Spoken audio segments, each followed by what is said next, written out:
My Lord and my God, I firmly believe that you're here, that you see me, that you hear me. I adore you with profound reverence. I ask your pardon for my sins and the grace to make this time of prayer fruitful.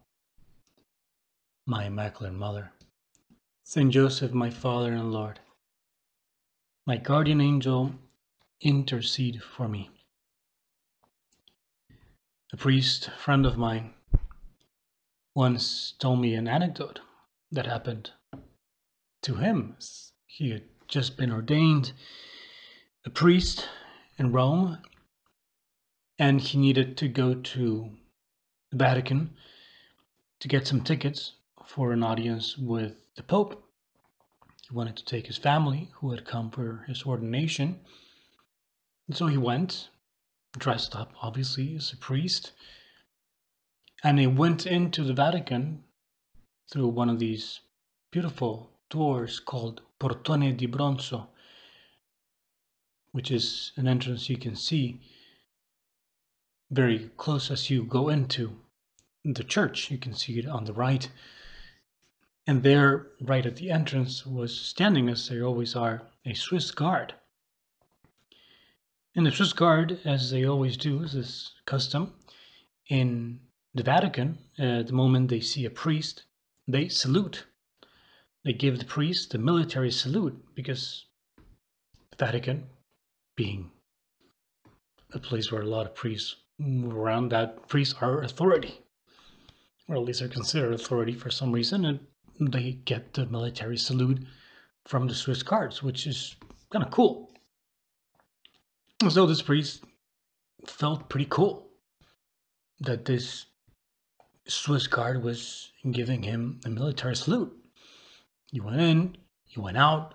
Again, the Swiss guard gave him the military salute, and he kind of went into the streets feeling like, man, I'm a cool guy. Like, I'm an important person. I got the military salute. People really respect priests. But immediately, the moment he stepped on the street outside of the Vatican City, this guy went by him in a motorino, one of these little mopeds, and he insulted him. Pretty bad insult that I'm not going to repeat here in this podcast. But he told me that moment I realized that who I was. I mean, that I'm not that important, and not everybody loves priests, right? The contrast of a city like Rome, where there's so many beautiful things of the church, but also the reality of people who don't like the church, who don't like priests in this case. I think this anecdote can help us because many times being a good Catholic, living our faith in the middle of the world, showing our faith in the way we speak, in the things we defend, in the positions we take in political views or at work, different circumstances that we will be faced with. If we live as good Catholics, sometimes we'll find people that respect us, that appreciate us, and maybe even going to talk well of us, but others will not. And they will insult us, and they will maybe cancel us, and they will persecute us.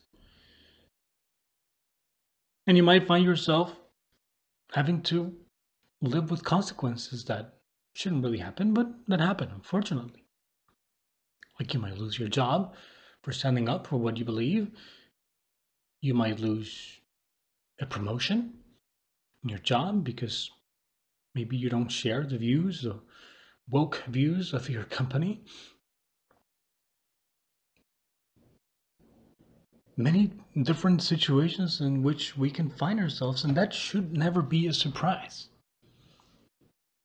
Jesus Christ warned his disciples about this. And we see it today in the gospel as we read today's gospel.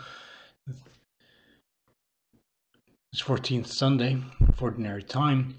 Jesus sends out these 72 disciples out to preach. He sends them out in pairs to every town, and place that he intended to visit. And he says to them, "The harvest is abundant, but the laborers are few. Go on your way.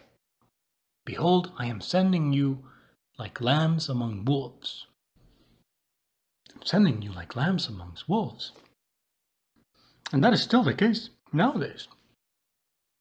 We live amongst wolves, and it is a little bit dangerous out there. And living your faith can be dangerous sometimes. It can be tricky. It can be hard. But our Lord gives us the grace to overcome all those difficulties.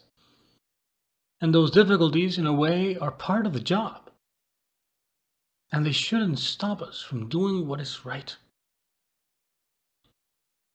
The 72 that Jesus sent out came back rejoicing, happy because things had gone well. "Lord," they say, "even the demons are subject to us because of your name." They were successful. Things worked out for them. But that wouldn't always be the case. We know that. Because many of them were persecuted. Many of them later on were sent to jail. Many of them died martyrs. It wasn't always easy for these disciples or for the apostles or for anyone really throughout the history. We've always seen persecution and difficulties. And we see them nowadays. You and me, we experience these things. If we live our life as faithful Christians, that hopefully we try to be, we will encounter difficulties, misunderstandings. But it's all worthwhile. Jesus said to those disciples as they came back rejoicing, he says, "I have observed Satan fall like lightning from the sky." Satan losing the battle because these men and women went out preaching the good news, helping people come to God and change their lives. And if we follow Jesus Christ, if we go out preaching the good news, if we help our brothers and sisters in the middle of the world, if we fight the good fight, we will change things.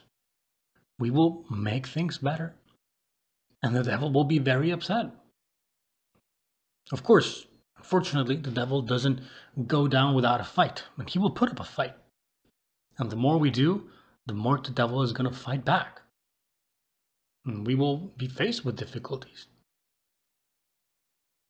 But do not be afraid. Jesus will continue saying to his disciples, "Behold, I have given you the power to tread upon serpents and scorpions, and upon the full force of the enemy, and nothing will harm you." Nothing will harm you. That doesn't mean that they wouldn't get physical harm. Some of them were stoned, some of them were sent to the lions, some of them were killed. There was physical damage in many of them because they were living their faith, but they had that protection from God, at least in their spirit, which is really what matters. In this case, these 72 came back and everything had gone well. They had not suffered anything, really. But Jesus tells them, "Do not rejoice because the spirits are subject to you, but rejoice because your names are written in heaven." That's what Jesus promises to those who live faith well, those who practice, those who give witness for Christian life, those who bring his teaching to many people out there. And if you and I do that, overcoming difficulties, treading over serpents and scorpions, being bit sometimes, Jesus promises us that our names will be written in heaven, and that's all that matters. Whether we're canceled, or we lose our job, or we miss out on a promotion, it's not really that important. Our names are going to be written in heaven, and we will have all the grace of God and his protection, and we will be so happy because we will see, like Jesus saw, the demons subject to Jesus Christ and his name. Let us ask Our Lady, she can help us really take our faith seriously and to go out like these disciples to bring the good news to all the world. I thank you, my God, for the good resolutions, affections, and inspirations that you have communicated to me in this meditation. I ask your help to put them into effect. My Immaculate Mother, Saint Joseph, my Father and Lord, my guardian angel, intercede for me.